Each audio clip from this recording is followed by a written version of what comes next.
Bonjour à tous, bienvenue pour cette troisième et dernière journée des matinées connectées. Ça fait 3 jours que je démarre et ça fait 3 jours que je ne me présente pas. Je suis Benjamin Leroux, directeur marketing. Ça c'est fait, j'aurais pu le faire le premier jour, mais voilà qui est réparé. Donc on organise cet événement en partenariat avec le Césin, 3 matinées de webinaires au cours desquelles on aborde les sujets du moment en matière de cybersécurité, et le thème global de cette édition de 2023, c'est Level Up, c'est comment vous aider à monter d'un cran en matière de maturité, comment vous aider à développer la maturité de la filière cybersécurité de votre organisation, comment construire, définir, animer la trajectoire qui va justement vous mener vers les prochains niveaux en matière de maturité, de protection de votre organisation. Aujourd'hui, on va aborder différents sujets autour de la valorisation de la filière cyber et des travaux du RSSI, comment on parle de cybersécurité, comment on fait grandir une démarche de cybersécurité. On va avoir plusieurs retours d'expérience et on va aborder des thématiques assez riches, assez variées, avec des sujets tout à fait d'actualité. En termes d'agenda, donc on va intervenir pour démarrer avec Aurélia pour parler des outils dont on dispose pour parler du risque cyber, et on verra qu'en fonction de la cible, en fonction de la personne, des personnes auxquelles on parle de cybersécurité, il y a différents outils, notamment de nouveaux outils. On parlera notamment du Cyberscore pour vous donner un peu plus d'informations sur ce prochain sujet qui va probablement occuper vos organisations. Ensuite, on aura un retour d'expérience avec Ingredia, une entreprise qu'Advance accompagne depuis longtemps, pour laquelle Advance porte la fonction sécurité. On est RSSI externalisé et on vous expliquera comment on a développé main dans la main avec le DSI d'Ingredia la filière, la fonction cyber dans l'organisation, avec beaucoup de retours d'expérience, à la fois sur ce qui a bien marché, mais aussi, c'est important de le dire, sur ce qui a moins bien marché ou sur ce qui aurait pu être abordé autrement. Et puis enfin, on conclura cette matinée avec 2 témoignages extrêmement intéressants issus de la Caisse des dépôts et de Suez sur les échanges avec la direction, avec le comité de direction, avec le COMEX, comment ça se prépare, comment on organise la première rencontre, la première fois avec le COMEX, comment ça se passe quand c'est devenu un rendez-vous plus régulier. Vous pourrez également poser vos questions pour partager les bonnes recettes, les bonnes astuces, les bonnes pratiques, ou au contraire aborder les points plus délicats par rapport à ce fameux exercice des échanges avec la direction générale. Bien évidemment, vous avez le chat à votre disposition, également un module de questions intégré dans l'interface de Livestorm, l'outil qu'on utilise pour ce webinaire, donc n'hésitez pas à l'utiliser. Et on essaiera de traiter les questions au fil de l'eau en fonction des questions et du timing. Sinon, on se les gardera pour la fin. C'est parti. Aurélia, avant de démarrer, qui es-tu? Tu es en mute, Aurélia. Ah, voilà. Ça ne marche plus. Bonjour, donc je suis Aurélia Delfos. Je m'occupe de la partie offre conformité chez Advance. Ça fait 7 ans maintenant que je suis consultante. J'ai une vie passionnante aux confins du droit et de la conformité avant de rejoindre Advance. Et j'ai une passion pour les normes, les scores, les lois, les règlements et surtout en cyber. Et oui, ça arrive. Il y a des gens passionnés par le réglementaire dans la cyber, au moins une personne. Merci Aurélia. Alors, on va parler de cyber. On va surtout parler de cyber. Comment on fait pour communiquer en étant convaincant, en fédérant, en embarquant les différents interlocuteurs dans la démarche de sécurité. C'est un élément essentiel, la communication, pour réussir une démarche de sécurité, pour mettre en place une démarche efficace. Mais bien évidemment, cet exercice de communication, de présentation, de synthèse n'est pas toujours le plus simple. C'est aussi une histoire d'aptitude, de personnalité, mais c'est aussi très souvent une histoire d'écoute. En face, est-ce que les personnes ont vraiment envie d'entendre parler de cyber, de quoi elles veulent parler quand on aborde le sujet de la cyber? Il y a des points délicats, il y a des points qui ne sont pas toujours faciles. Parfois, on a l'impression de ne pas être entendu, de ne pas être écouté. Il y a quand même une bonne nouvelle pour démarrer. Il faut toujours souligner les bonnes nouvelles. C'est que pour nous, on a désormais un élément un peu universellement reconnu pour parler de la cyber, c'est le risque. La notion de risque, le fait que la cyber se fait par rapport à des risques, l'objectif, quelque part, c'est de maîtriser les risques en matière de cybersécurité. Ça semble être un acquis dans pas mal de structures. Maintenant, voilà, on n'est plus obligé de trop revenir en arrière, de tout expliquer. On a le risque comme élément de dialogue pour expliquer que l'objectif de tout ça, c'est de maîtriser les risques, c'est de prendre des décisions par rapport à un niveau de risque acceptable, par rapport à un niveau de risque résiduel. Donc ça, c'est quand même quelque chose d'intéressant et on va voir comment ça peut s'utiliser, comment ça peut se structurer en fonction, encore une fois, des cibles auxquelles on s'adresse. Alors la première cible qu'on a voulu aborder, c'est celle des spécialistes de la cyber. On a illustré ça avec une photo de femme. Malheureusement, on sait que la cyber n'est pas le secteur le plus féminin, mais les choses s'améliorent.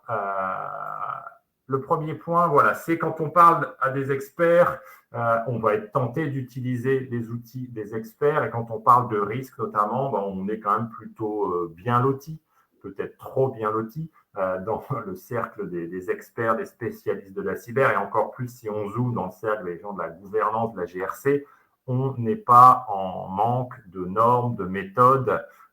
Les plus connues, c'est la norme ISO 27005 relative à la gestion du risque. On a la méthode EBIOS, RM maintenant, c'est ça la dernière version, je ne dis pas de bêtises, qui sont des exemples, des références qui ne sont plus à présenter. C'est des choses assez intéressantes pour mener à bien une cartographie.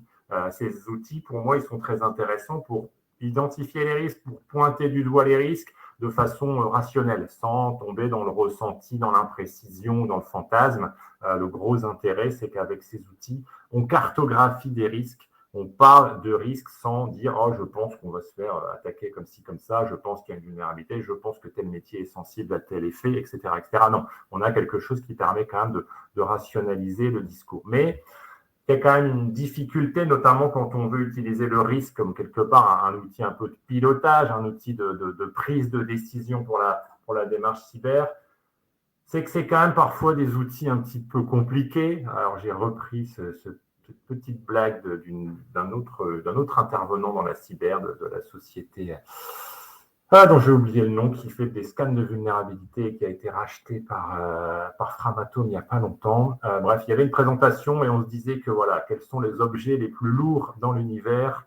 Peut-être qu'un rapport d'analyse EBIOS mal fait avec trop de tableaux, trop d'annexes, c'est peut-être ça un des objets. C'était CyberWatch. Merci Nicolas, effectivement, quelqu'un c'est CyberWatch. J'avais oublié le nom, je m'en excuse. Il avait appliqué ce visuel au rapport de scan de vuln. Malheureusement, parfois, les rapports d'analyse de risque mal faits ont à peu près les mêmes travers. Trop d'infos, pas de synthèse et on ne s'en sort pas. Donc voilà, comment on fait pour que quand on parle de risque, on ait des outils qui soient utiles, pragmatiques et qui nous facilitent la vie. Alors déjà, la méthode EBIOS, les normes, etc., on pense qu'elles sont très bien et qu'elles permettent d'arriver quand même à des rapports qu'on peut dompter, à des rapports digestes. Ça, c'est histoire de la façon dont on utilise la méthode. Il ne faut pas se piéger dans la méthode. Et peut-être qu'il y a d'autres outils, il y a peut-être s'ouvrir à d'autres méthodes. Et le point sur lequel on voulait insister ce matin, c'est la méthode FAIR qui commence à apparaître dans certaines organisations en France qui pourrait être intéressante pour parler de quantification, de valorisation du risque. Autant on peut considérer que les méthodes d'avant, elles sont tout à fait, les méthodes, les normes, etc., cette boîte à outils, elles sont tout à fait pertinentes pour cartographier le risque. Peut-être que sur la quantification, il y a des choses à aborder différemment, des choses à creuser, et c'est l'objectif, c'est l'ambition, on va dire, de cette méthode FAIR, donc qui est formalisée, écrite par un institut dédié, le FAIR Institute. J'ai laissé en anglais pour pas me tromper dans les traductions. Donc ça, c'est la définition officielle. Pour la petite histoire, la méthode FAIR, elle a été écrite par un RSSI d'un groupe américain qu'on avait challengé sur justement le ROI de la démarche cyber, qu'on avait challengé sur la quantification, la valorisation des risques. Et donc là, l'idée, c'était de pouvoir intégrer un peu de data, un peu plus de chiffres, un peu plus de valeurs pour que quand on travaille sur la cartographie des risques et la pondération des risques, on soit capable potentiellement de mettre des chiffres en face avec des données telles que les fréquences d'événements redoutés, avec des amplitudes de pertes, etc. etc. Alors, c'est pas magique, hein, ces données-là, elles sont quand même complexes à collecter dans une organisation, surtout si par exemple on démarre une démarche de cybersécurité. Est-ce qu'on a des chiffres pertinents pour son contexte sur les fréquences d'incidents? Est-ce qu'on aura les chiffres pertinents sur le coût des pertes, etc., etc. C'est un autre débat qui pourrait faire l'objet de plusieurs webinaires, mais là, voilà, le gros avantage quand même de cette méthode, c'est de se dire, on essaie de chiffrer, on essaie d'intégrer de la data dans l'analyse de risque pour pouvoir potentiellement dire que ce risque-là coûterait autant, serait chiffré à autant par rapport à un autre, etc., etc. Donc, ça permettrait de passer à une autre approche sur l'exercice d'identification et de priorisation des risques.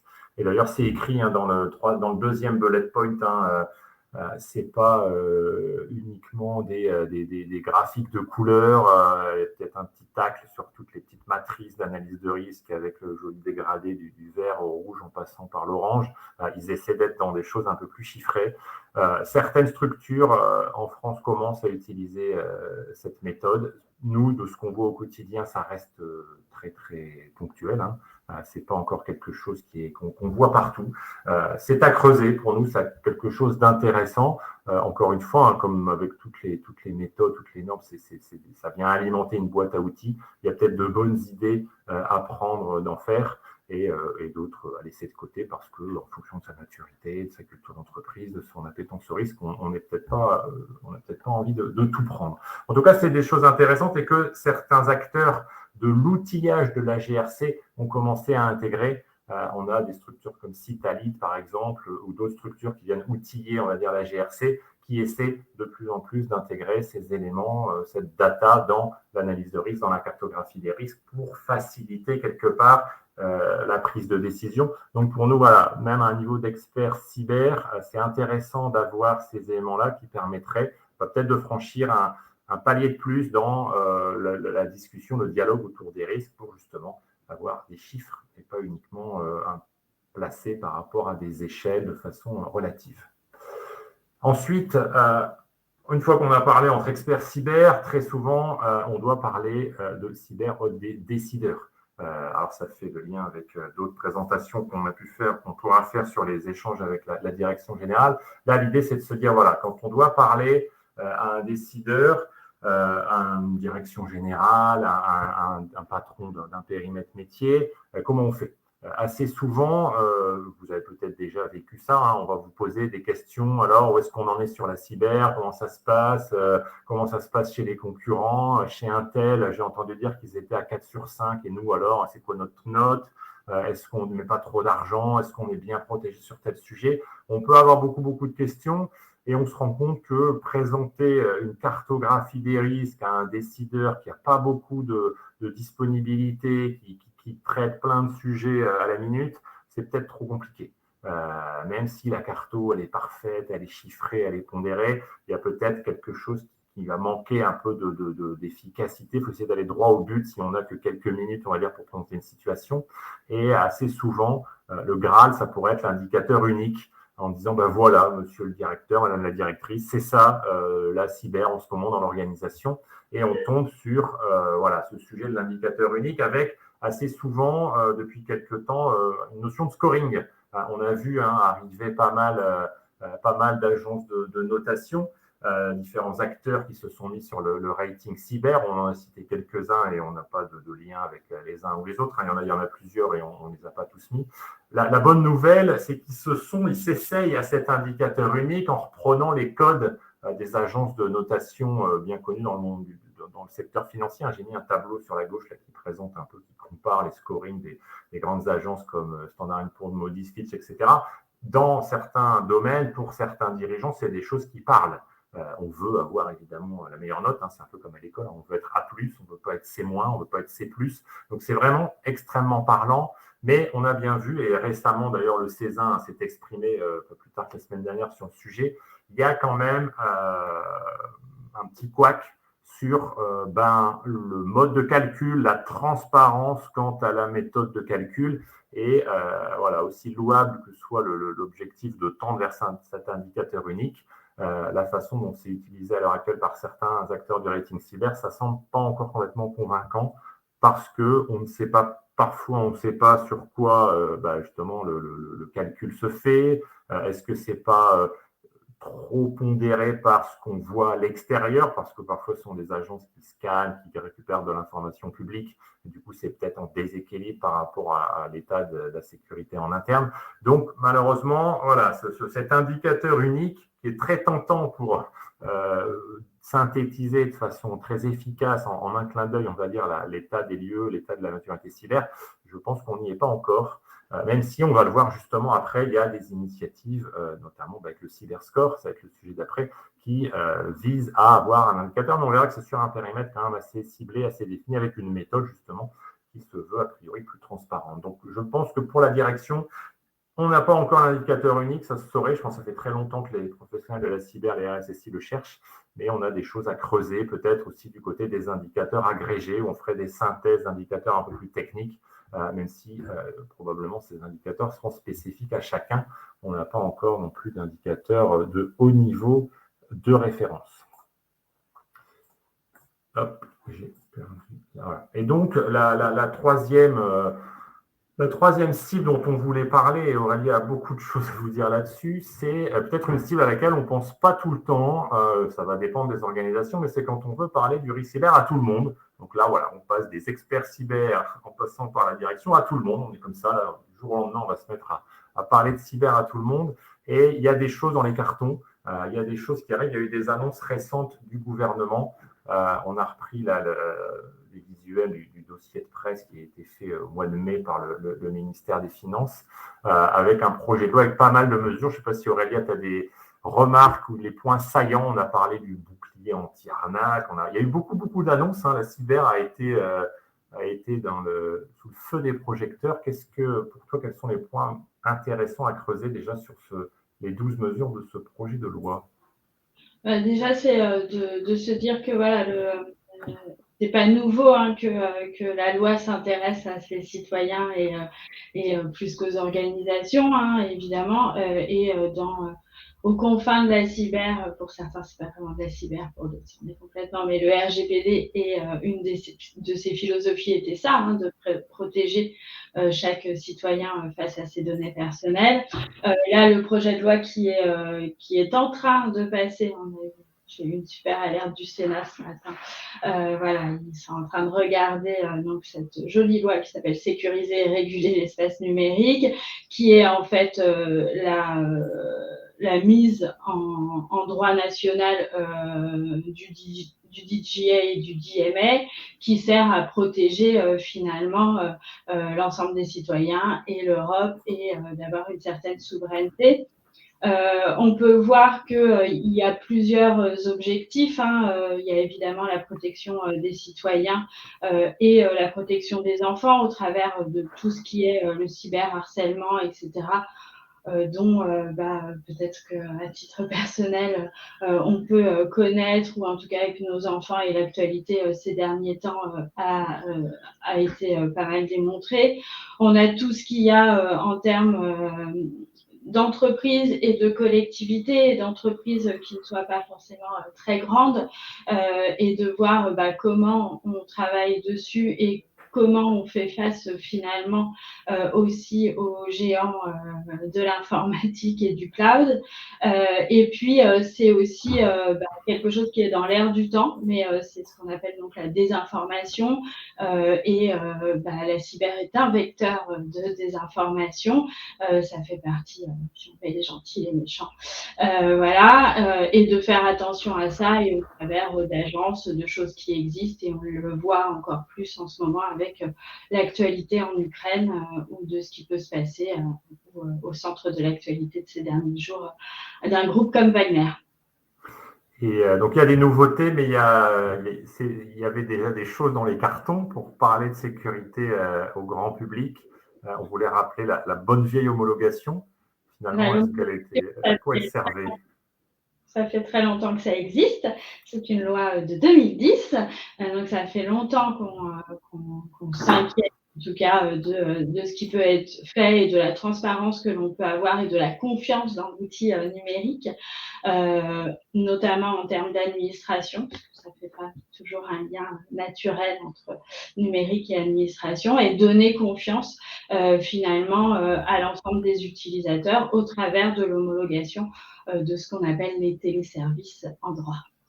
Donc voilà, il y avait des choses historiques pour parler de cyber aux citoyens. Il y a des nouveautés. Et donc justement là, on va faire un focus sur le cyberscore, qui est une façon, on va le voir, de parler de cyber au plus grand nombre. Ça fait écho à ce qu'on a vu juste avant sur le Graal de l'indicateur unique. On va peut-être y arriver. Alors, déjà, concrètement, Aurélia, qu'est-ce que c'est? Parce qu'on en a entendu parler du cyberscore, mais est-ce qu'on en sait un peu plus sur qu'est-ce qu'il y a dedans, qui est concerné, à quoi ça va servir?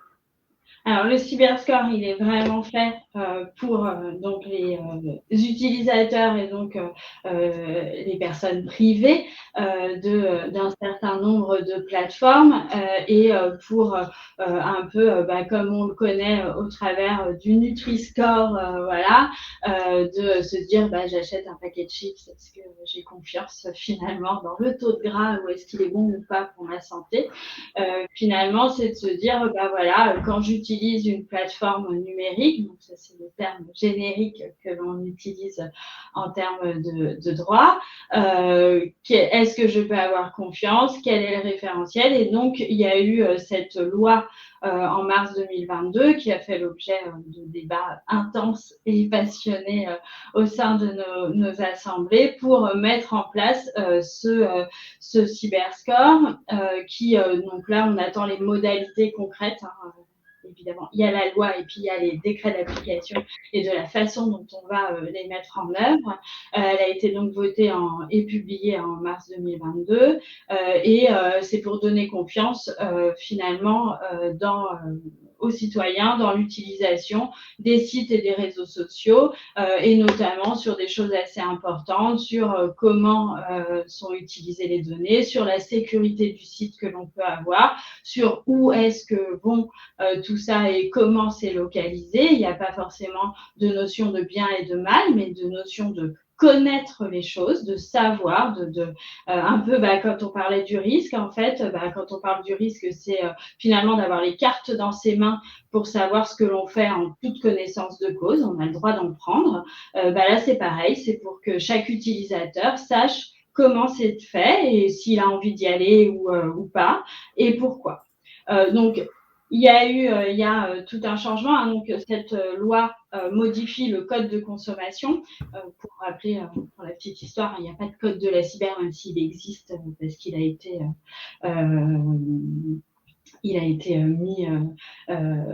mis en place par Dalloz, mais en fait, c'est l'agrégation d'un ensemble de textes qui existent dans des choses diverses et variées. Finalement, ce code de la consommation définit, alors je vais revenir, c'est quoi une grande plateforme numérique?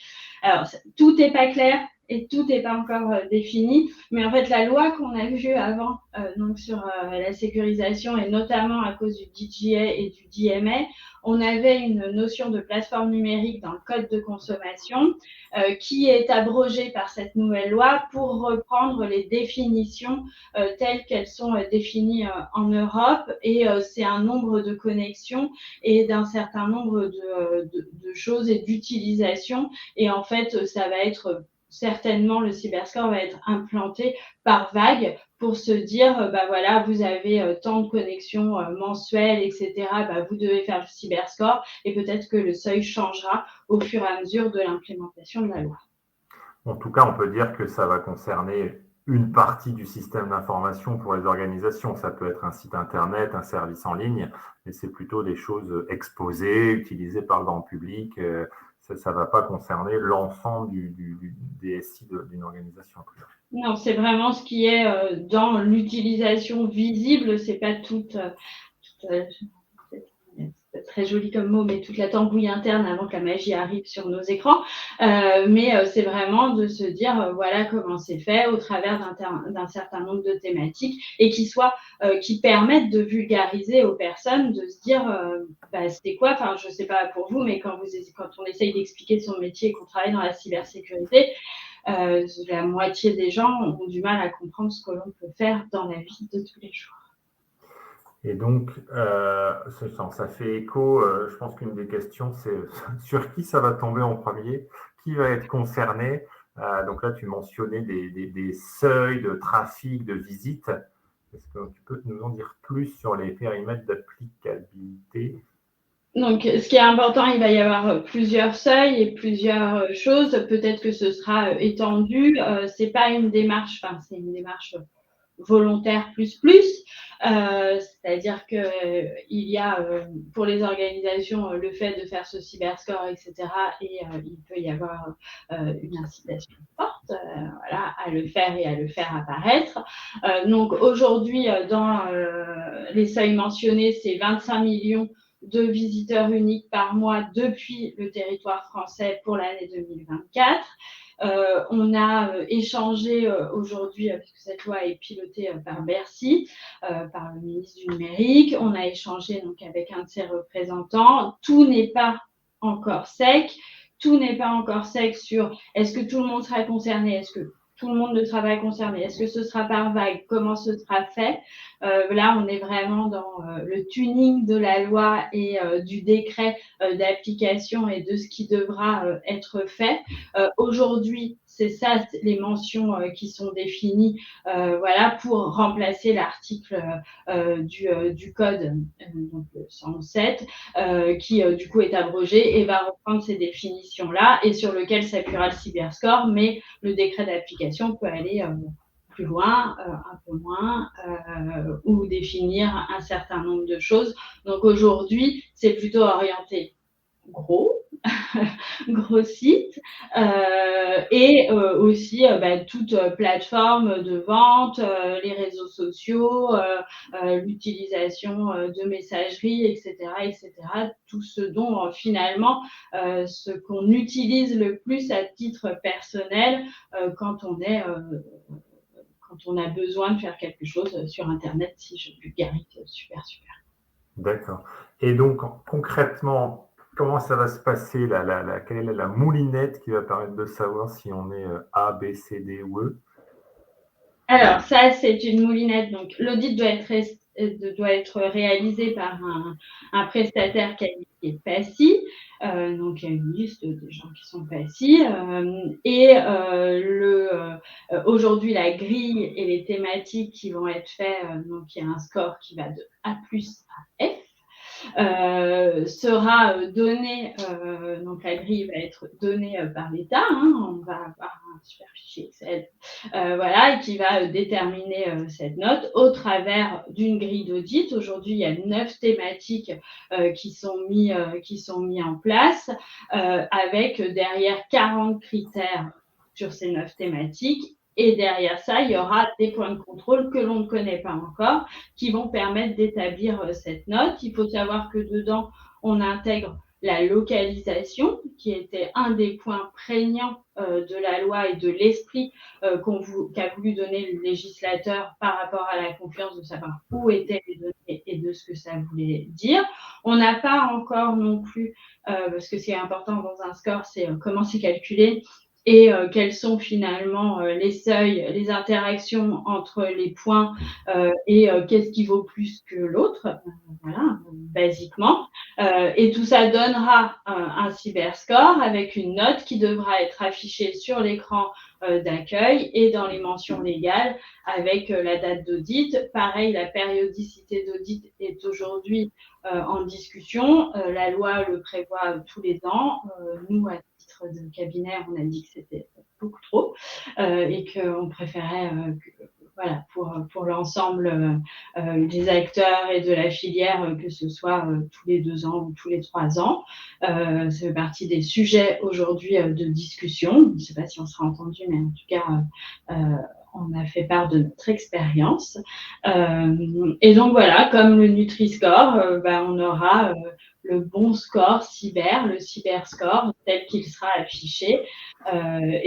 Aujourd'hui, le référentiel et les thématiques sont des choses très classiques. Ce n'est pas un audit technique, hein, c'est un audit qu'on pourrait qualifier d'organisationnel, mais avec des éléments de preuve.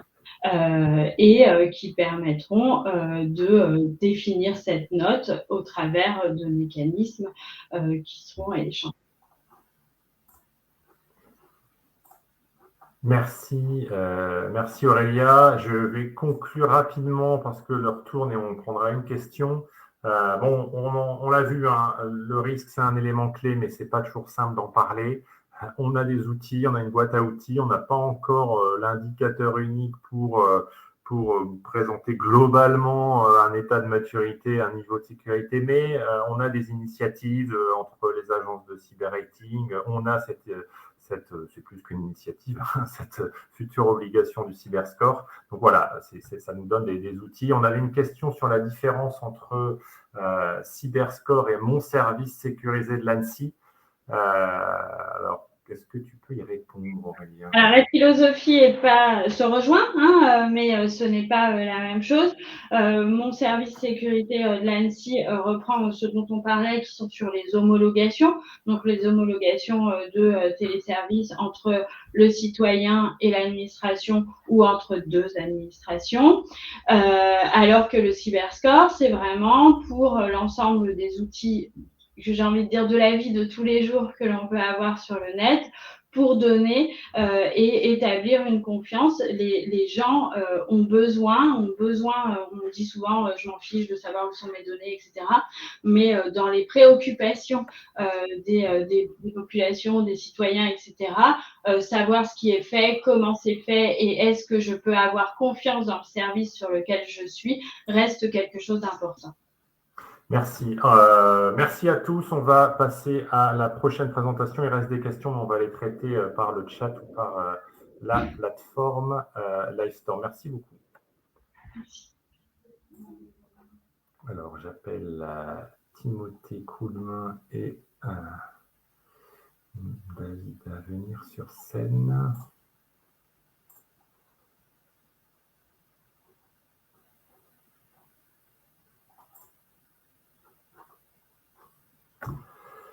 Et je passe la parole à Timothée et David.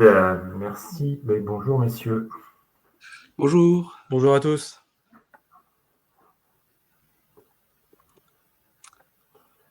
Ben, je vous laisse Vous entendez bien, attaquer. Ok. Oui. Très bien. On va commencer peut-être par se présenter. Je te laisse commencer, David. Donc moi, c'est David Beaujuc. Hein, je suis le DSI d'Ingredia. Hein, je pilote toute l'activité système d'information au sein d'Ingredia et aussi de la coopérative Prospérité Fermière, hein, qui, on va dire, chapeaute l'entité industrielle Ingredia. Donc, voilà. Et moi, donc Timothée Coulmin. Donc moi, je suis chez Advance depuis une dizaine d'années et j'interviens en tant que RSSI externalisé chez Ingredia justement depuis un petit peu plus de 2 ans. Du coup, je vais laisser David présenter un petit peu Ingredia avant qu'on rentre dans le sujet. Ouais, donc rapidement, donc comme je le disais tout à l'heure, Ingredia en fait appartient à un groupe coopératif, hein, qui s'appelle Prospérité Fermière, donc qui existe depuis 70 ans. Donc l'activité principale de ce groupe coopératif, c'est récolter le lait de ses adhérents, principalement dans les Hauts-de-France, et le faire transformer par l'entité industrielle Ingredia, qui a été créée notamment à peu près en 64, donc ça fait à peu près une cinquantaine d'années que Ingredia existe. Donc en termes de produits, donc c'est des produits essentiellement destinés aux industriels. Donc c'est les gros mondiaux, hein, donc General Mills, Cargill, Danone, Nestlé. Donc voilà, donc on fait tout ce qui est produits secs, protéines, poudre. On fait aussi du lait de consommation. Donc là, c'est, on va dire, l'un des seuls produits finis que l'on fait à destination, on va dire, du consommateur final. On a aussi un pilier qui est important, hein, qui est la partie santé. Donc on a tous les produits santé qui sont issus du lait qu'on commercialise en B2B à destination de nos clients. Donc voilà, après peut-être enchaîner sur la deuxième. Donc, en termes de chiffres, la coopérative et Ingredia, donc, c'est à peu près, en termes de collecte, hein, c'est 410 millions de litres de lait. En termes de collaborateurs, on est à peu près 460 collaborateurs répartis à la fois sur le site, le siège qui est à Arras, l'usine qui est à Saint-Paul-sur-Ternoise, et on a des filiales à l'étranger qui sont basées à Singapour et aux États-Unis, hein, du côté de Wapakoneta. Car en fait, on a énormément de produits qu'on vend à l'export, c'est à peu près 60% de notre chiffre d'affaires. Au total, Ingredia, c'est un collectif de 1600 personnes, hein, quand on prend à la fois les collaborateurs, on prend aussi toute la partie adhérente et puis tous les sous-traitants. Donc, c'est quand même, on va dire, un nombre de personnes important. On a deux axes principaux qui sont à la fois la RSE, donc on est doublement labellisé RSE, et aussi l'innovation. Donc, chez Ingredia, c'est à peu près une quarantaine de personnes qui travaillent dans la direction R&D.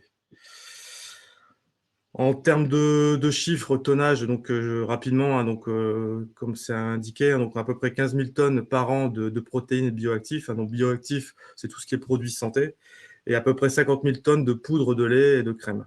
Donc ça, c'est des produits qui vont se retrouver principalement, par exemple, dans les chocolats, dans les crèmes glacées ou dans les yaourts.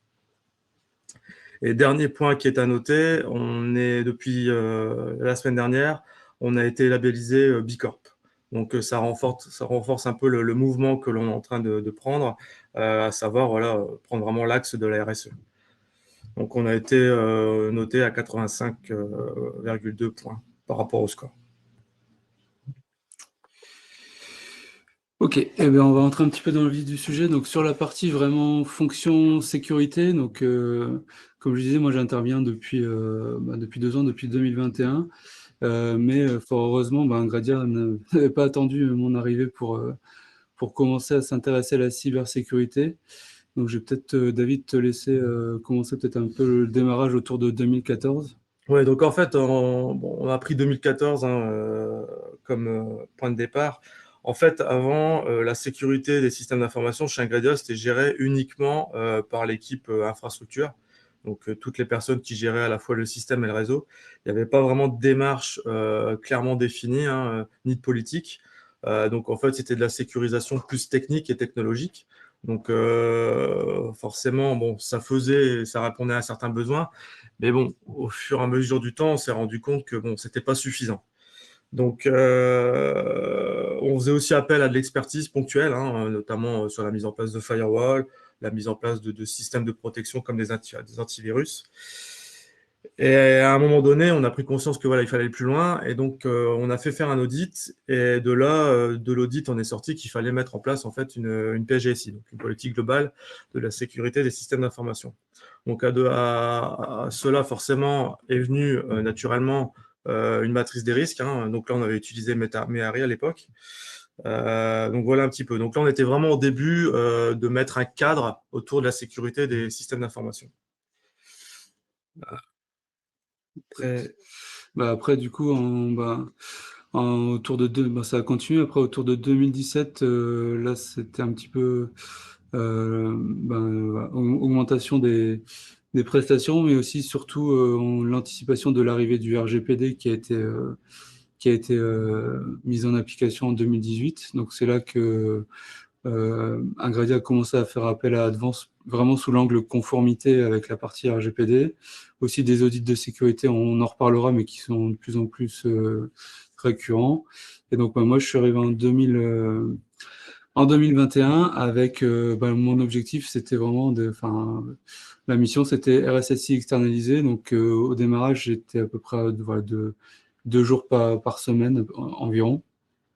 Et c'est là qu'on a mis en place pas mal de choses. Donc on va en reparler, mais moi quand je suis arrivé, comme vous voyez, on n'a pas commencé de zéro, mais c'était vraiment de construire finalement ce rôle de RSSI et une vraie gouvernance autour de la cybersécurité, puisque comme on vient de le voir, il y avait des choses qui étaient faites, mais de façon ponctuelle et sans forcément en avoir de direction précise. Et c'est plutôt aujourd'hui c'est plutôt un succès puisque comme vous voyez, il y a pas mal de choses qui ont été mises en place. Alors je suis pas tout seul, hein, je m'appuie beaucoup sur les équipes Ingredia et aussi chez d'autres personnes chez Advance. Mais depuis 2 ans, on a vraiment un rôle de RSSI qui a pris de l'ampleur. On a implémenté de nouvelles solutions de sécurité. On a aussi le SOC depuis début 2022 qui nous aide pas mal. Et aussi, Ingradia s'est lancé dans une certification, une démarche de certification ISO 27001 qui a été initiée suite à un diagnostic qui avait démarré, je pense, fin 2021, c'est ça.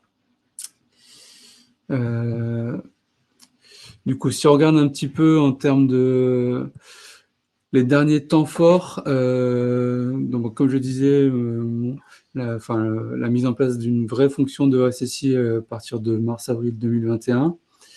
Un deuxième temps fort significatif, ça a été la mise en place du SOC, puisque le SOC, ça s'est fait de façon progressive et on continue aujourd'hui d'étendre le périmètre, mais ça permet vraiment de détecter, de superviser finalement le système d'information et d'avoir des alertes.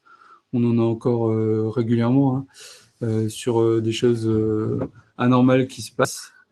Et ça, c'est un vrai point fort, puisque aujourd'hui, les équipes n'ont pas forcément le temps ni la capacité, enfin, n'avaient pas ni le temps ni la capacité de tout superviser l'ensemble des solutions.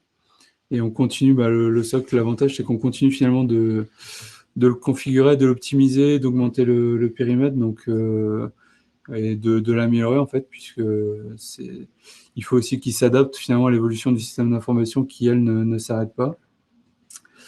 Un troisième temps fort, je vais peut-être te laisser en parler un petit peu plus, David, mais je pense que ça a vraiment marqué les esprits, c'est la partie exercice de crise qu'on a réalisé au début de l'année. Ouais. Donc en fait, on avait déjà par le passé fait un exercice de crise, mais sur table, donc avec uniquement les membres du comité de direction. Donc c'était un premier exercice, c'était une première prise de conscience pour le comité de direction. C'est très intéressant. Et là, en fait, on a décidé d'aller plus loin. Donc vraiment, dérouler un scénario, on va dire réel, avec tous les gens, toutes les personnes, toutes les directions du métier et le comité de direction.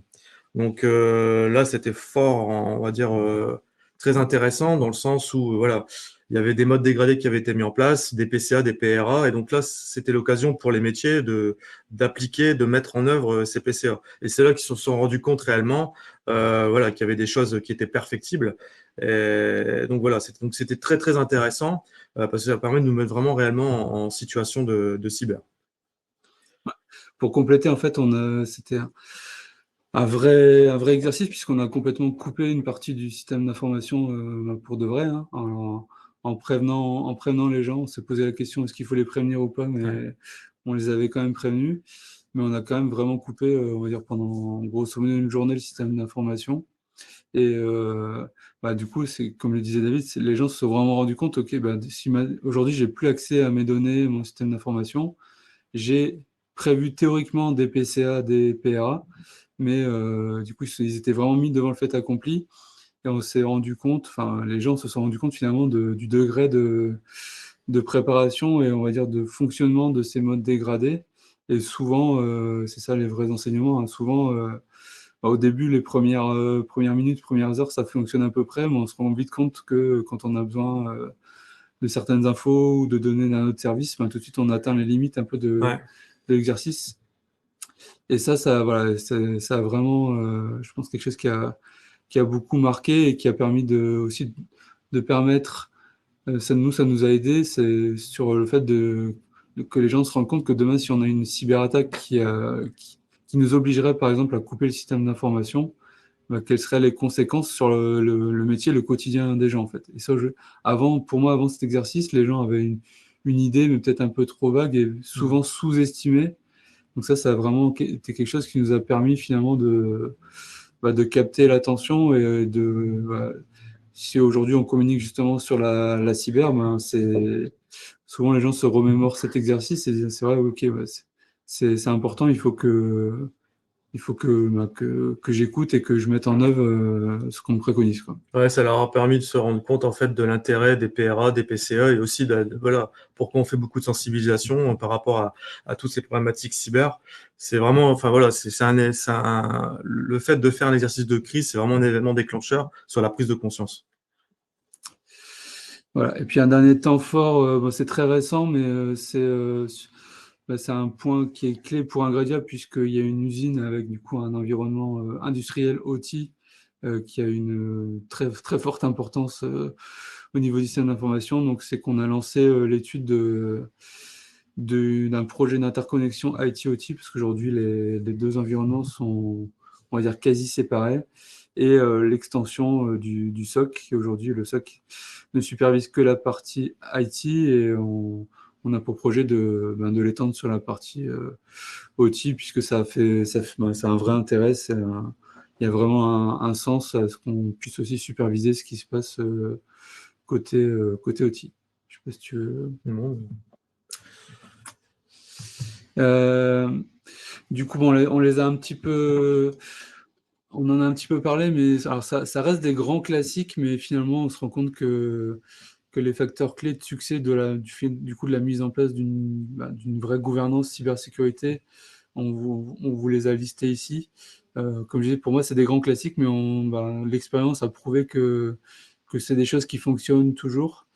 Le premier, c'est la partie disposer du soutien de la direction.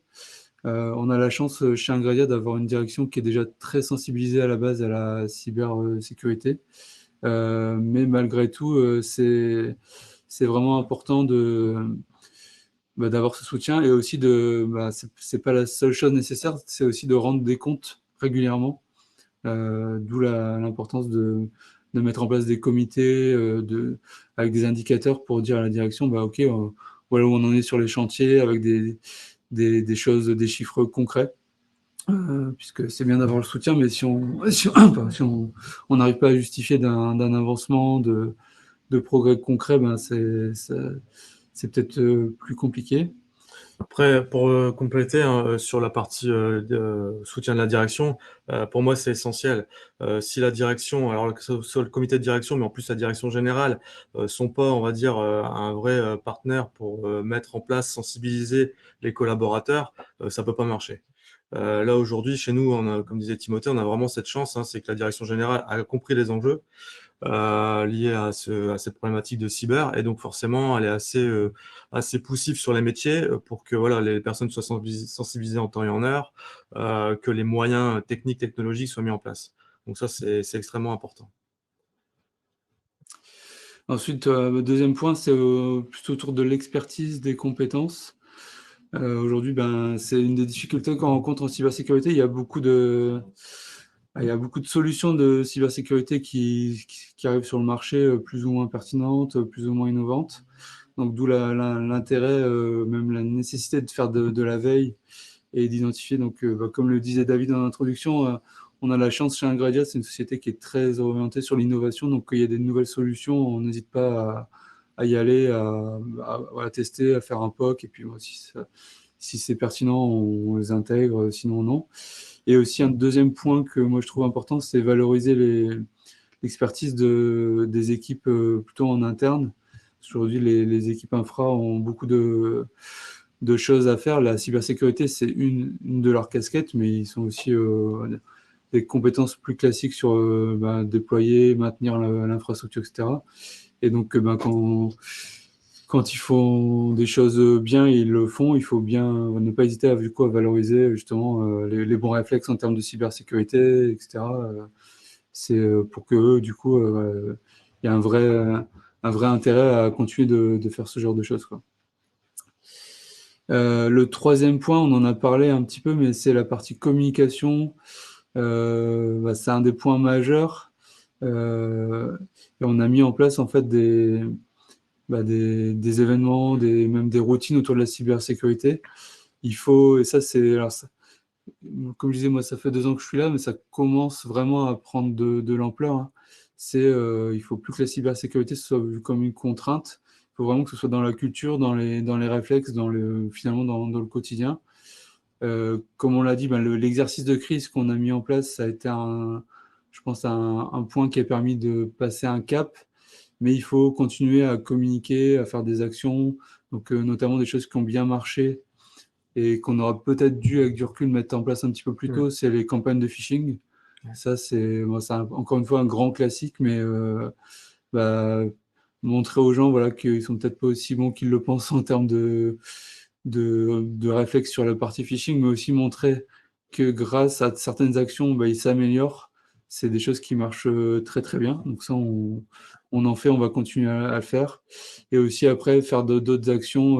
Voilà, on a fait, pas plus tard que la semaine dernière, un événement, on a fait des petits déjeuners autour de la cybersécurité avec des ateliers assez ludiques et ça a très très bien fonctionné. Donc il faut, et c'est la difficulté autour de la sensibilisation, c'est qu'il faut se renouveler sans cesse, essayer de ne pas être trop lourd, pas être trop contraignant sur la façon dont on communique. Que ça soit attractif. Voilà, que ce soit attractif. C'est ça la difficulté. Donc ça c'est pareil, c'est pour moi un grand classique, mais mais ça fonctionne. Et le dernier point, on en a déjà pas mal parlé, hein, donc c'est la partie préparation, anticipation. Donc il y a l'exercice de crise qui a bien aidé. Mais derrière tout ça, en fait, il y a toute la partie PRA, PCA. C'est qu'aujourd'hui, je pense que je vous apprends rien. Les entreprises, quasiment sûr qu'il va y avoir des attaques cyber, donc autant être préparé. Et donc ça, on avance de plus en plus là-dessus chez Ingradia, donc avec des modes dégradés, etc. Après, les étapes d'après, c'est de tester en conditions réelles ces modes dégradés, de faire en sorte qu'ils soient mis à jour, etc. Donc ça, c'est aujourd'hui plus qu'important, quoi. Du coup, quelques enseignements si on regarde un petit avec du recul sur les dernières années, pour moi, un des principaux enseignements qui ressort à travers ces différents points qu'on vous a listés ici, c'est qu'en fait, qu'il faut être patient. Je pense que c'est en tout cas, moi, c'est un des principaux enseignements que je ressors. C'est quand je suis arrivé il y a 2 ans, j'ai commencé à faire des actions, j'ai fait une analyse de risque, on a commencé à rédiger des documents, etc. Mais finalement, les retours concrets, ils sont arrivés pas mal plus tard. Parce qu'il faut du coup, que les choses prennent, il faut que les gens prennent des habitudes, des réflexes, etc. Et ça peut être frustrant, aussi bien pour moi en tant que RSSI, pour David en tant que DSI, même pour la direction qui ne voit peut-être pas tout de suite des retours concrets. On parle souvent du ROI de la cybersécurité, mais c'est difficile de mettre le doigt dessus. Donc il faut savoir du coup être patient et en fait et mettre en place justement des éléments qui permettent de c'est mon deuxième point d'indicateur qui permettent de mesurer justement cette progression. Donc pour moi c'est vraiment le principal enseignement, c'est être patient. D'où l'image on plante des graines et ça va faire des arbres voire des forêts, mais ça met du temps. Un des premiers points et je pense que ça, c'est vraiment hyper important, c'est de mettre en place des routines. C'est en fait de mettre en place des points hebdo avec les équipes, avec la direction, avec les chefs de projet. Obligé finalement de faire des points réguliers d'avancement. Parce que après, ça devient finalement une routine et du coup, les gens sont habitués à ce qu'on leur demande des comptes, des avancements sur les projets qui sont liés à la cyber, à mettre en place des sensibilisations. Par exemple, on dit voilà, on va faire tant de campagnes de phishing par an, on va faire tant d'exercices par an. Et au moins, on s'impose ce rythme parce que si on attend, si on met pas en place ces routines, on va être pris par le quotidien et tous les autres sujets qui arrivent qui se multiplient et on va se faire avoir par ce quotidien et on va pas avancer, quoi. Du coup, le deuxième point, j'en ai déjà parlé, c'est la partie indicateur. Ça, c'est hyper important justement pour pouvoir mesurer cette progression et rendre des comptes. Donc ça, un des points clés, je pense, si on regarde en termes d'enseignement, c'est de mettre en place des indicateurs simples. Parce que si on a des indicateurs qui sont trop compliqués, qu'on met des jours, des mois, des semaines à à consolider, à mesurer, en fait, on ne va jamais réussir à les sortir. Et puis qu'il soit aussi compréhensible de tous, même Ouais. du comité de direction, parce qu'en fait, vu qu'on rend compte régulièrement, de manière trimestrielle, un petit peu l'avancée de nos actions cyber, c'est important que ces KPI soient compris en fait par les métiers. Exactement. Donc ça, c'est des choses après voilà, qu'on présente après en comité de direction, etc.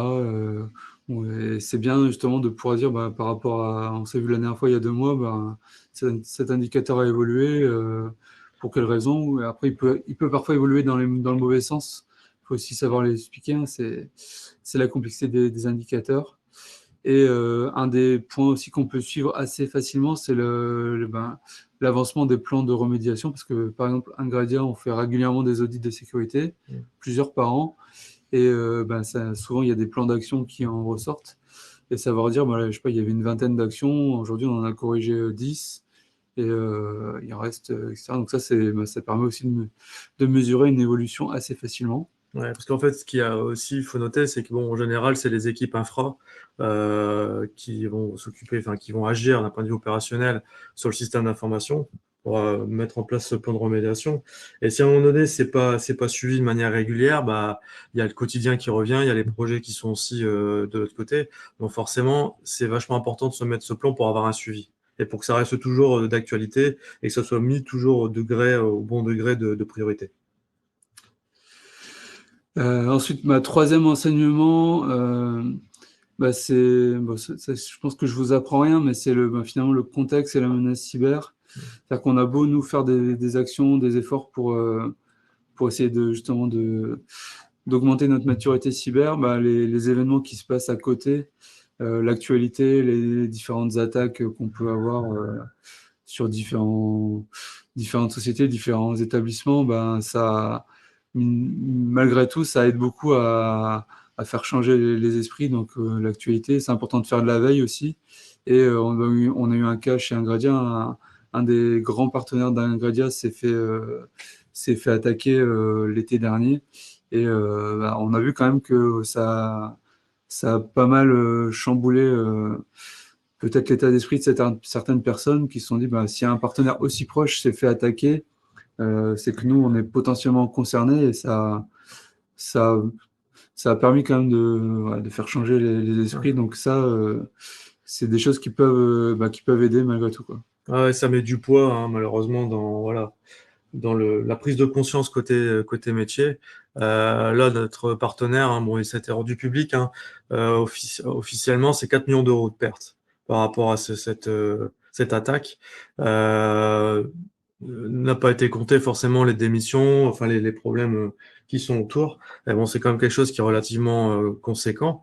Et donc derrière, oui, ça a vraiment, il y a eu vraiment comment dire, un effet boost entre guillemets pour que les métiers prennent conscience que ça peut nous arriver. Et c'est pour ça que c'est important de partager régulièrement l'actualité. Bon là, c'était proche de nous, mais pour d'autres entités où ils n'ont pas forcément un partenaire qui se fait attaquer, c'est important de pouvoir partager, on va dire, les cas qui se passent dans l'actualité, pour vraiment faire prendre conscience aux métiers que voilà, il n'y a pas que chez les autres que ça peut arriver. Voilà. Et le dernier point, j'en ai parlé un peu en introduction, hein, pour moi, c'est un des principaux enseignements, c'est il faut savoir être patient. Donc, comme j'ai dit, le ROI, le fameux ROI de la cybersécurité, c'est difficile à calculer, à appréhender.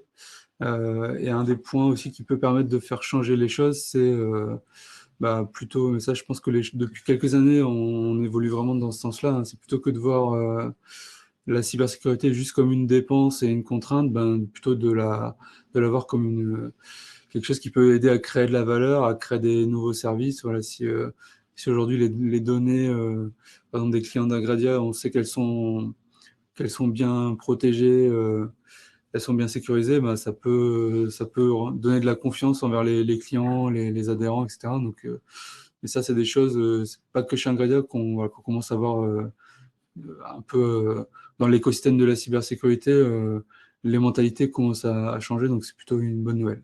Et puis c'est aussi surtout éviter de perdre de la valeur, hein, même si on a du mal à faire un ROI. Le but d'avoir une cyber, on va dire, cohérente dans son organisation, ça permet d'éviter de perdre son existant et forcément perdre de la valeur.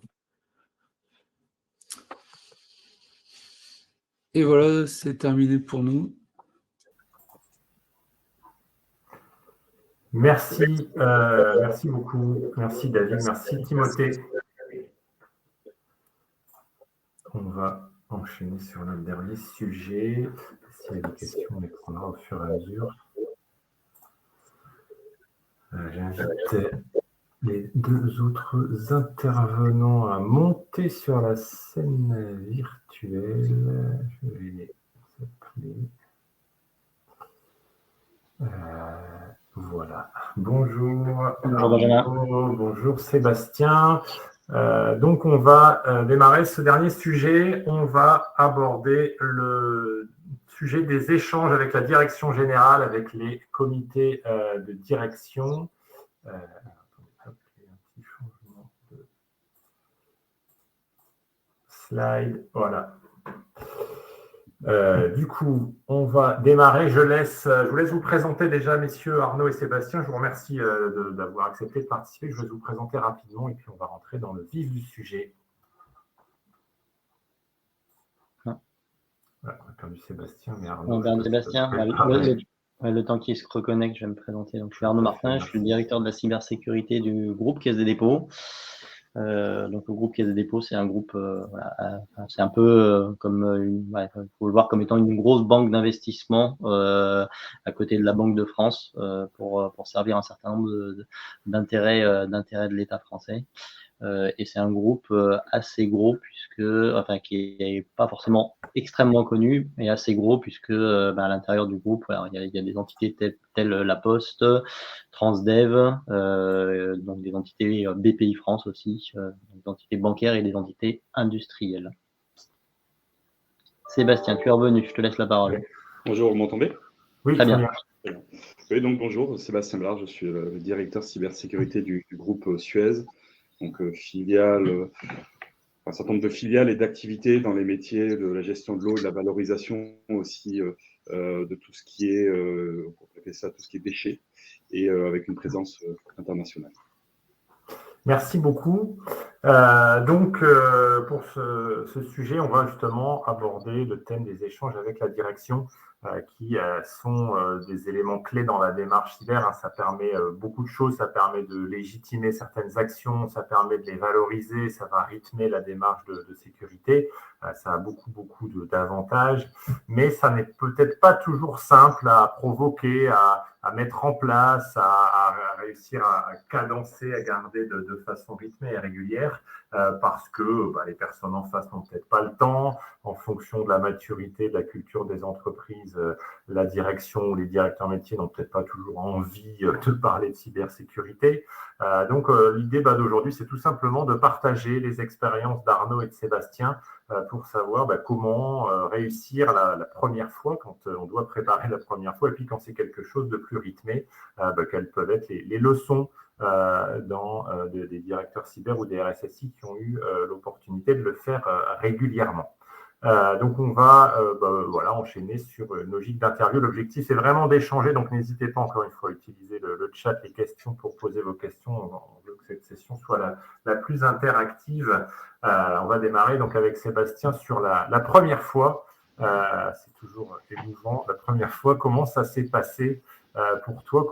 Qu'est-ce qui a été le déclencheur déjà de la première intervention, et puis quel a été le contexte, à qui tu as parlé? Est-ce que c'était un comité existant, un comité extraordinaire? Comment ça s'est passé?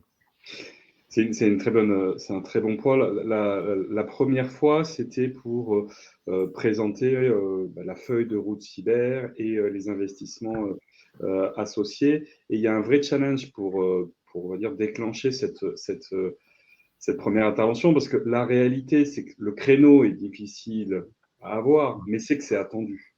En fait, un certain nombre, les mandataires des entreprises, que ce soit comité exécutif ou conseil d'administration ou comité de direction, ont une responsabilité sur ces sujets-là. Et donc, ils ont besoin d'avoir un avis éclairé et que la personne qui a délégation sur le périmètre et qui traite ces sujets-là leur apporte une synthèse de là où on en est, qu'est-ce qu'on doit faire et quel est finalement risque résiduel sur ce sujet-là. Donc ça, c'était une vraie difficulté. Et je parlerai par rapport aux étapes suivantes, mais la réalité, c'est que c'est un peu comme s'entraîner un marathon. Faut être prêt un peu à tout type de questions, mais il faut aussi déclencher l'envie du sujet. Et notamment, par rapport au cercle qui est visé, moi, j'ai commencé par faire un briefing individuel de chaque membre pour leur parler de cybersécurité, qui comprennent l'enjeu, qui comprennent le contexte. Ça permet aussi d'identifier un peu le jeu politique, finalement, de ce type d'instance. Quels vont être les sponsors? Quelles sont les personnes qui préfèrent éviter le sujet ou ceux qui vont se retrouver un peu plus neutres? Et ça, c'est indispensable. Ça contribue à faire la cartographie, finalement, des acteurs. Et c'est souvent attendu, hein, quand voilà, c'est compliqué d'avoir un créneau avec ces 8, on va dire, personnes réunies. La réalité, c'est si vous sollicitez l'assistant de direction ou le directeur de cabinet d'une des personnes en disant, ben voilà, j'ai besoin d'une demi-heure pour parler cyber, vous serez surpris de voir que vous aurez souvent un créneau pour aller en parler. Et donc voilà, il faut pas. C'est des personnes qui, on peut pas les prendre au dépourvu. On peut pas. Il faut aussi les faire monter en sensibilisation et être en capacité d'appréhender ces sujets-là. Et l'échange préalable, excuse-moi une petite question sur l'échange préalable. Est-ce qu'il a duré plus longtemps que prévu? Peut-être tu as eu des bonnes surprises où les gens ne s'arrêtaient plus de parler de cyber quand tu les as vus en one-to-one? Il y a un peu de tout. Il y a un peu de tout. Il y en a pour qui ne savaient pas forcément positionner, je ne parle pas forcément dans le contexte Suez, mais aussi dans d'autres situations que j'ai pu rencontrer ou des retours que j'ai eus. Certains ne savaient pas forcément positionner les enjeux cyber par rapport à leurs enjeux métiers. Ils pensaient que ça ne les concernait pas. D'autres, au contraire, peuvent avoir l'impression d'être bons élèves en se disant tiens, non, mais moi je signale toujours quand je reçois un mail suspect, il n'y a pas de problème. Et pour autant, on les voit avec le jour où on va les voir dans leur bureau, on découvre une tablette qu'on ne connaît pas et qu'ils utilisent pour travailler. Donc c'est ça la réalité, c'est que voilà, il faut prendre le temps d'échanger, mais c'est un échange qui a finalement très peu de slides, hein, c'est plus l'occasion de sensibiliser sur les risques associés à ces populations-là. Donc, briefing sensibilisation, c'est aussi l'occasion, à la fin du briefing sensibilisation, de faire passer des messages sur quels sont les risques, quels sont les enjeux et quels sont les projets sur lesquels on a besoin de leur sponsorship. Et le jour J, donc une fois qu'il y a eu ces réunions un peu de préparation avec chacun des membres, quand tu es passé devant le comité, donc c'était pour présenter la roadmap. Oui. Très concrètement, le créneau qui avait été prévu, c'était combien de temps? Souvent, le créneau type qu'on propose, c'est une demi-heure. La réalité, c'est qu'il faut comprendre une demi-heure, y compris questions-réponses. C'est-à-dire que la présentation ne peut pas faire une demi-heure. Alors, dans mon cas, parce que j'en ai fait plusieurs depuis, mais sur les premières, comme on avait fait le briefing en amont, la réalité, c'est qu'on n'a pas déroulé, avec le DSI, on n'a pas déroulé l'intégralité on a focalisé finalement sur les scénarios possibles et lequel on choisit. On n'a pas eu à raconter l'histoire. Et ça veut dire que ça permet à la fois de fournir un support complet finalement au comité. La réalité, c'est que la partie de c'est quoi Suez, c'est quoi l'enjeu du risque pour votre entité, quels sont les types d'attaques qui ont touché les autres, ça, c'est des éléments, c'est du contexte que vous avez couvert lors du briefing. Et comme ça, le créneau que vous avez, on peut vraiment aborder les sujets à arbitrer. Ça ne sert à rien de chercher, c'est un peu frustrant, mais souvent on ne déroule pas ces slides. En fait, ça sert de matière pour avoir un support autoportant. La réalité, c'est qu'on ne le déroule pas. Il y a un point important que je n'ai pas mentionné, c'est qu'il faut avoir quelque chose aussi à raconter. Et notamment, un peu ce qui était abordé précédemment sur l'évaluation des risques, les positionnements.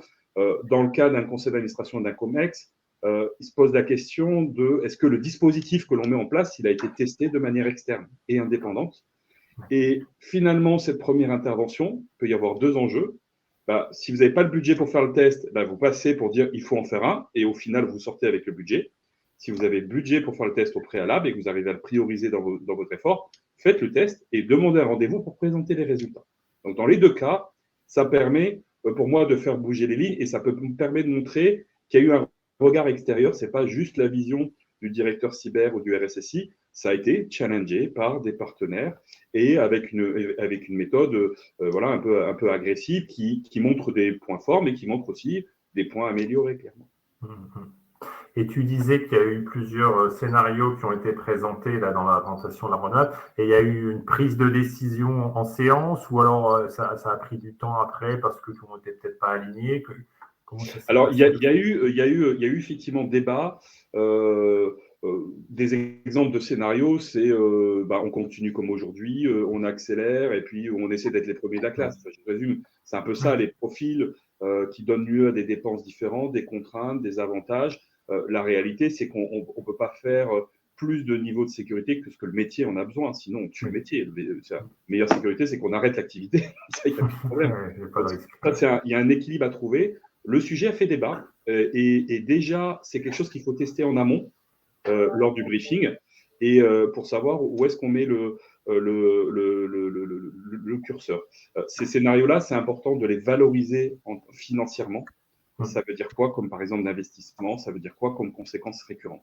Alors même si un scénario peut être validé, la réalité pour qu'on arrive à retrouver ces nombres-là dans le budget dans lequel on passe commande, ça c'est un process qui peut prendre du temps, qui peut nécessiter des arbitrages entre d'autres sujets. Mais au moins, ça permet de retourner dans les arbitrages budgétaires en disant non, mais ce point-là a été validé, donc maintenant il faut qu'on trouve des solutions au sein, nous dans le contexte de Suez, par exemple, la cybersécurité au sein de l'IT, donc au sein du budget IT, comment on repriorise un certain nombre de budgets pour pouvoir avancer sur les sujets cyber, même si globalement le budget IT est contraint ou diminue un peu. Voilà, donc c'est un peu ça le sujet. Ça ne résout pas tout. Voilà, c'est des discussions plutôt de haut niveau, mais ça donne une bonne légitimité et un bon sponsorship pour aller aborder les étapes suivantes, c'est-à-dire de sécuriser dans un budget validé la feuille de route qui a été actée. Ouais, je pense que le terme légitimé est important. Justement, le fait d'être passé devant l'instance qui va bien. Derrière, on a un mot du comité. Ça ne va pas tout résoudre, mais ça aide les discussions et les négociations. Et après, donc, tu disais que tu as eu d'autres occasions de rencontrer ces instances. C'est quelque chose qui s'est mué en un comité régulier, ou alors la cyber est intégrée peut-être dans une des instances de gouvernance?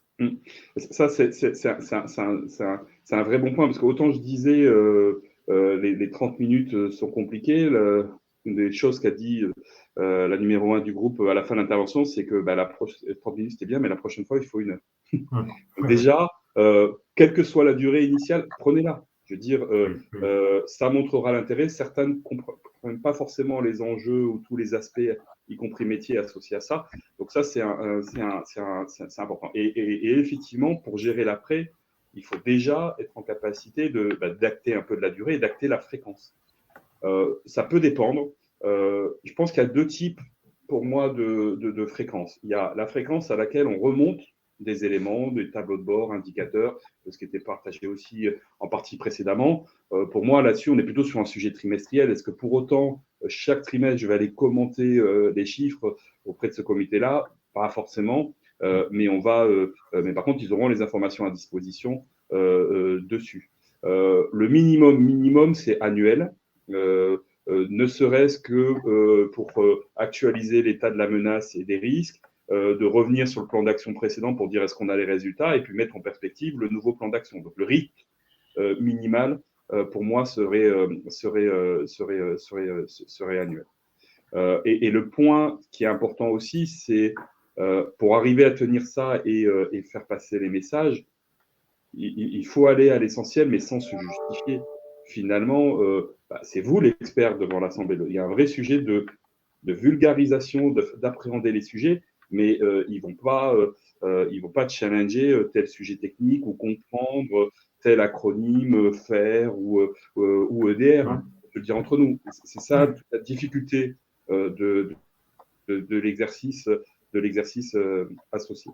Et donc oui, maintenant c'est venu depuis Suez a également évolué et donc du coup en complément des interventions en COMEX, il y a même maintenant des interventions en conseil d'administration pour justement, en complément d'une vision risque d'entreprise, de faire un zoom sur le volet cyber associé. Et donc finalement, de manière risque d'entreprise c'est plutôt une synthèse que moi j'ai proposée qui est mise en avant. Et puis moi, juste après, dans le créneau, juste après, je fais un zoom sur le risque cyber. D'accord. C'est très intéressant l'élément que tu pointais sur la posture. Voilà, on est l'expert cyber, c'est pas un examen des connaissances cyber, quoi. Il faut pas avoir peur, entre guillemets. Il y aura des questions, c'est souvent des gens quand même qui réfléchissent vite et bien en face, mais ils vont pas venir challenger sur, comme tu dis, l'acronyme, la dernière techno. Je pense que le point sur les risques va être le trait d'union avec l'autre intervention. Merci beaucoup Sébastien et on prendra quelques questions à la fin. Arnaud, maintenant l'idée c'est de se dire, Sébastien a partagé sur la première fois, quand il y a des rencontres régulières, dans ton cas au sein de la Caisse des dépôts et consignations, déjà, voilà, qui est-ce que tu as en face de toi? Quelle est la fréquence? Est-ce que c'est un comité 100% cyber? Est-ce que c'est un sujet cyber au sein d'un comité? Voilà, toi, de ton côté, c'est quoi l'instance dans laquelle tu es amené le plus souvent à intervenir? Alors, ce qui est important, c'est de comprendre, alors ce qui est peut-être un petit peu différent par rapport à Sébastien, c'est que finalement, voilà, dans le monde bancaire, les portes sont ouvertes par le haut, par le régulateur, qui dit à un instant T, voilà, il faut que la gouvernance prenne en considération cette partie-là, et donc forcément, ça descend de manière monolithique sur un certain nombre de sujets. Après, quand on a préparé ça, tu m'as dit, mais en fait, combien de fois tu vois les membres du COMEX, etc. En fait, ma chef est membre du COMEX, donc je la vois tous les matins. Voilà, elle vient discuter avec moi, on prend des cafés, etc. Donc, en fait, c'est un non-sujet d'y avoir accès. Le sujet, c'est vraiment de structurer, comme tu dis, cette démarche-là. En effet, on va voir plusieurs fois par an en briefing individuel chacun des directeurs métiers, donc chacun des membres du COMEX sur cette partie-là. On passe en COMEX full régulièrement, comme le disait Sébastien. On va voir notre conseil d'administration s'appelle la commission de surveillance, donc c'est pareil, on va aller voir au moins une fois par an, etc. Et là, ce que je veux vous illustrer aujourd'hui, c'est vraiment, on a mis en place une structuration qu'on appelle un comité stratégique SSI, qui est un peu l'organe qui permet de cadencer, donc à une fréquence tous les 6 mois, ou ad hoc lorsque c'est nécessaire, et globalement on en fait au moins 3 par an, donc là voilà, plutôt l'ordre de grandeur c'est plutôt 3 par an, qui en termes de casting entre guillemets, il y a 3 membres du COMEX permanent qui sont sur ce comité stratégique, la directrice des risques, donc ma chef, qui incarne la deuxième ligne de défense, la directrice des opérations, qui est un peu un équivalent de secrétaire général, qui incarne la première ligne de défense, donc avec le SOC et le CERT qui sont dans ces équipes au sein des équipes opérationnelles de la DSI, et la troisième ligne de défense, donc qui est l'inspection générale, qui par définition est très forte au niveau du bancaire, au niveau du réglementaire. Donc on a vraiment cette approche-là, et ça nous permet d'ancrer ceci comme étant quelque chose de régulier, 2 ou 3 fois par an, et c'est l'occasion de faire remonter des informations à ces 3 membres du COMEX qui sont nos ambassadeurs, qui incarnent la cybersécurité au sein du COMEX, en présentation vis-à-vis de la commission de surveillance, et en fait quelque part c'est l'antichambre de tous les sujets qu'on doit remonter au niveau du COMEX, avec des présentations de temps en temps qui sont dédiées, et puis souvent il y a des points de décision qui sont au COMEX sur la cybersécurité. Voilà, c'est vraiment l'antichambre de cet accès au COMEX. D'accord. Et dans ce comité, est-ce qu'il y a des sujets plus faciles à traiter que d'autres, ou est-ce que clairement il y a des sujets difficiles à traiter, ou globalement En fait, il n'y a pas de sujet. Du coup, je vais changer un peu la question, et c'est pas difficile ou facile. En fait, il n'y a pas de sujet qu'on ne mettrait pas à l'ordre du jour. Par définition, ne pas mettre un sujet à l'ordre du jour serait en fait se cacher derrière quelque chose. Et si ça devait arriver sur la partie cyber, personne ne le tolérerait. Alors après, il y a des sujets dont ils sont friands, donc sur la partie facile, c'est quand on fait l'évolution de la menace, sur base d'input externe, que ce soit l'ANSSI et le coordinateur sectoriel qui nous fournit une déformation de la menace sur le secteur bancaire, que ce soit notre CERT qui fournit un certain nombre d'éléments. Et lorsqu'on fait l'évolution de la menace, on parle aussi de tous les gros incidents qu'on a eu chez nous ou dans les filiales. On revient dessus en donnant quelques détails. Et ça, ils aiment beaucoup en fait. Il faut vulgariser, il faut savoir vulgariser, mais c'est vraiment un sujet qui les intéresse beaucoup, de comprendre ce qui s'est passé, de comprendre ce qui a bien marché, ce qui n'a pas marché, etc. Donc, ils sont vraiment dans cette logique-là. Ce qui est plus difficile, alors difficile dans le sens de compliqué parce que on a une injonction paradoxale, pour pas dire qu'on est à 180 degrés entre la première ligne de défense et la deuxième ligne de défense dessus. Quand il s'agit de protéger l'entreprise, je pense que tout le monde est d'accord. Si on dit est-ce qu'on fait des actions pour pas se prendre un ransomware, c'est évident, il y a personne qui va dire non, on va pas le faire. Par contre, quand on commence à toucher à de la classification de données, à un certain nombre d'impacts au niveau des utilisateurs, y compris les membres du COMEX qui sont autour de la table, et qu'on leur dit qu'en fait, ça peut être utilisé quand même pour exfiltrer un certain nombre de choses, des mauvaises pratiques, et que potentiellement ça peut donner aussi des informations en termes d'intelligence économique ou des informations en termes d'architecture du SI qui permettront à un attaquant de rentrer. Alors là, on touche, on est vraiment dans de l'injonction contradictoire, parce qu'en fait, ils nous disent faites de la cybersécurité, mais n'impactez pas l'ergonomie utilisateur. Et ça, c'est juste pas possible. Donc c'est des sujets parfois un peu compliqués, mais ils sont pas difficiles à aborder. C'est juste qu'on est obligé de trouver des compromis. Et puis après, chacun joue de son fait. Donc il y a le Chief Data Officer qui dit surtout on fait rien. Et donc moi je convoque le SGDSN, donc le préfet Bouillon, pour bien faire comprendre à tout le monde, y compris tout en haut, que protéger les données et les classifier, c'est important. Donc voilà, chacun joue son rôle entre guillemets à ce niveau-là. Et ça me fait penser à une question que j'avais aussi pour Sébastien. Dans quelle mesure, quand on parle de sécurité avec ces gens-là, est-ce qu'ils ont la posture de l'utilisateur en disant « Oh là, venez pas m'embêter moi dans mes usages au quotidien », mais est-ce qu'ils arrivent aussi à avoir une posture de dirigeant en disant « Bon, ça sera peut-être un peu pénible, mais c'est pour le bien de la structure ». Est-ce qu'ils arrivent à faire le bon arbitrage entre ce qui va les embêter eux en tant qu'utilisateurs? Est-ce qu'ils peuvent embêter tout le monde dans la structure et la décision à prendre d'un dirigeant qui doit protéger l'organisation? Alors, moi, les décisions dures et les décisions pénibles, oui, ils les prennent. Quand c'est très pénible, non, là, ils ne le prennent pas. Tu vois, c'est un peu le sujet, c'est dire, oui, une décision rationnelle, cartésienne, oui, on la prend, il faut le faire, etc. Donc là, typiquement, on a quelques décisions qui ont été prises assez structurantes sur la partie utilisation des IA génératives, pour être dans l'actualité. Elles ont été prises et elles ont été assez facilement prises. Par contre, des décisions très difficiles qui impacteraient potentiellement l'ergonomie un peu plus fortement, là, c'est compliqué. Pour donner un exemple aussi, même type de sujet qu'Arnaud, par exemple, sur classification, protection des données, j'ai fait une intervention en COMEX en lien avec les équipes de sûreté et sécurité physique. Et finalement, le premier arbitrage qu'on cherchait, c'était d'avoir la nomination d'un sponsor sur le sujet au sein du COMEX.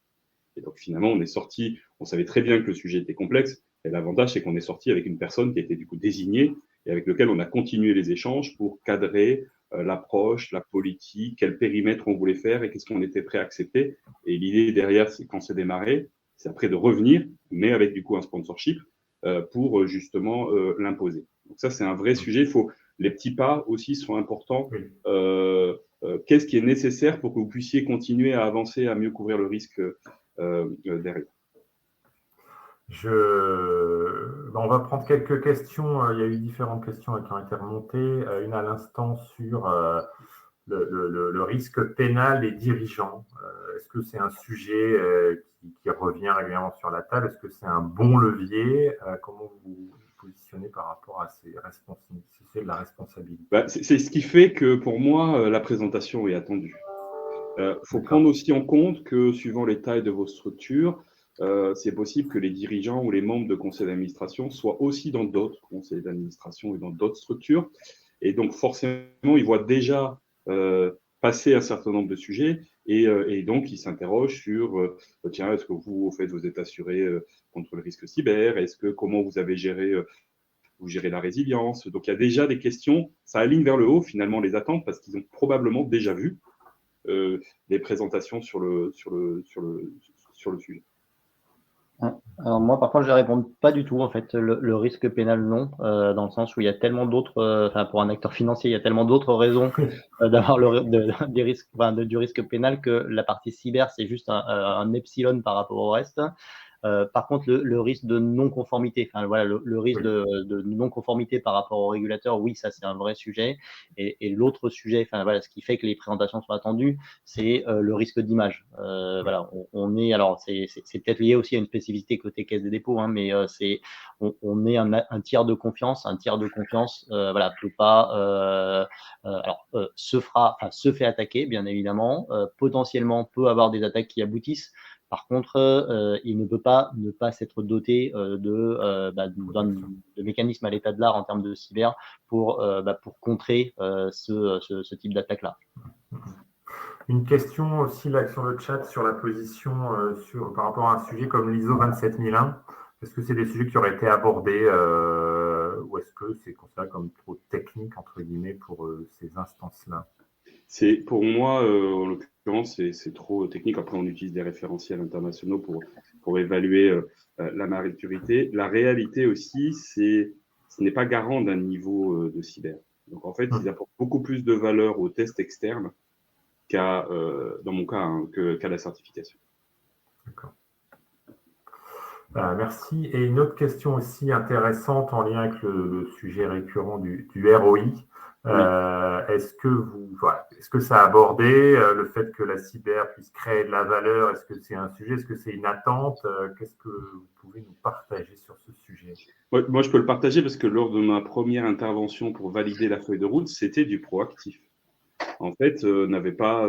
Moi, quand j'avais pris le poste en 2017, on n'avait aucune idée de combien on avait de PC, de serveurs à l'échelle du groupe, parce qu'en fait, c'était géré à la maille des filiales, et donc c'était très compliqué d'avoir une vision globale. Donc, le COMEX demandait où est-ce qu'on en était. On sortait le fameux fichier Excel avec des couleurs dans les cases pour dire où est-ce qu'on en est. Et ça, le fait d'avoir la visibilité sur le périmètre et d'être capable d'avoir un impact sur certains risques, par exemple rançongiciel, à l'échelle d'un groupe, ça, ce sont des vrais leviers. J'allais dire, il faut commencer par un certain nombre très limité d'initiatives comme celle-là, démontrer la valeur, pour après aller chercher les autres initiatives, la sécurité dans l'applicatif et le digital, la sécurité dans les usines. Ça, c'est après. Il faut commencer déjà par le risque, pour moi, rançongiciel, suivant le secteur d'activité. Et là, souvent, on retourne dans ce que disait Arnaud, ils vont se dire, oui, il faut investir. Et voire même, on peut avoir des postures où on change de la gouvernance, c'est-à-dire on l'impose aux entités, aux filiales, ça devient obligatoire. Vous n'avez pas le choix. L'impact budgétaire, c'est pas un sujet, c'est-à-dire le groupe finalement se l'autofinance, même si c'est refacturé, et on avance. Donc ça, c'est moi quand je suis passé, on n'est pas arrivé. Il y avait 3-4 sujets. On a dit 3-4 sujets prioritaires. Rançongiciel, auditer les AD, auditer les pare-feux, ainsi de suite, avoir une meilleure visibilité sur où est-ce qu'on en est, quoi. Alors, moi, clairement, pas de ROI. C'est assumer la cybersécurité, c'est un centre de coûts et on est là pour, pas pour dépenser de l'argent, hein, mais on est là pour protéger et protéger, ça a un coût. Par contre, ce qui est suivi, c'est en effet des indicateurs financiers pour voir quelle est la part du coût qui est allouée. Et notamment, voilà, il y a un indicateur financier qui est plutôt codifié si on le fait vraiment bien en lisant, en le faisant pas par-dessus la jambe, ça donne quand même une bonne idée. C'est tout ce qui est coût de la cyber rapporté au coût du SI, en dissociant bien et en essayant pas de mettre de la sécurité physique dedans pour augmenter le pourcentage. Si on le fait avec discernement, c'est un bon indicateur. Et il est partagé côté bancaire et le dernier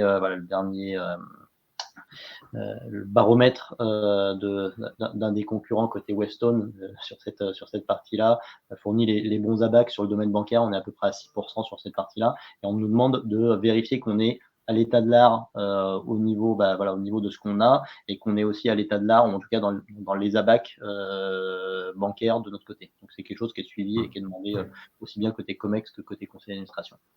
Je pense que pour rester sur les baromètres, dans le baromètre du Césin, il me semble qu'il y avait également des ordres de grandeur sur le pourcentage du budget de l'IT consacré à la cyber.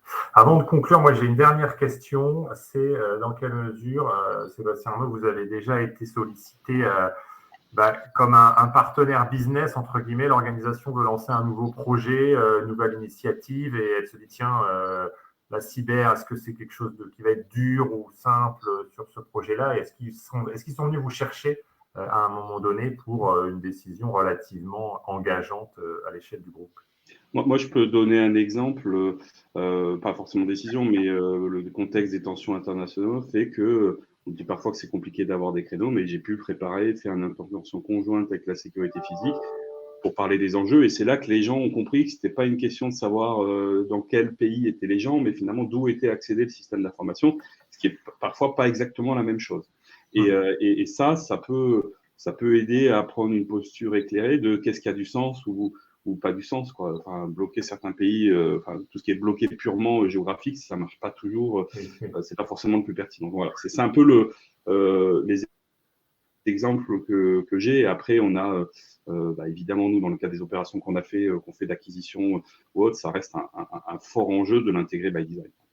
Très bien, merci. Arnaud, quelque chose à ajouter ou pas? Oui, non, enfin, oui, j'ai pas d'exemple sur lequel on est un business enabler parce que je pense qu'il ne faut pas non plus se tromper de sujet. Alors peut-être à part sur les enjeux où on fait des investissements dans la French Tech et sur les startups cyber où là, mais bon, c'est un partenariat qu'on a avec nos équipes d'investissement. Sinon, on est toujours sollicité comme business partner, quels que soient les sujets. Il n'y a pas une seule initiative qui part sans que la cyber soit associée. En fait, ça fait aussi partie des choses qui sont assez confortables. Hein. Moi, j'ai pas un seul projet dans le SI qui n'a pas son analyse de risque avec la mise en œuvre des mesures de sécurité by design qu'on a définies en amont. Donc, c'est assez confortable de ce point de vue-là. Une belle maturité. Merci beaucoup. Merci Arnaud, merci Sébastien. On a eu beaucoup de retours positifs. C'est toujours très intéressant de pouvoir partager comme ça de façon aussi libre et transparente. J'espère que ça aidera certaines et certains d'entre nous à franchir la porte et aller parler devant les instances de direction. Merci à tous. Ça conclut donc cette troisième et dernière journée de l'édition 2023 des Matinées Connectées. Bonne matinée, justement, bonne journée et à très bientôt. Merci beaucoup.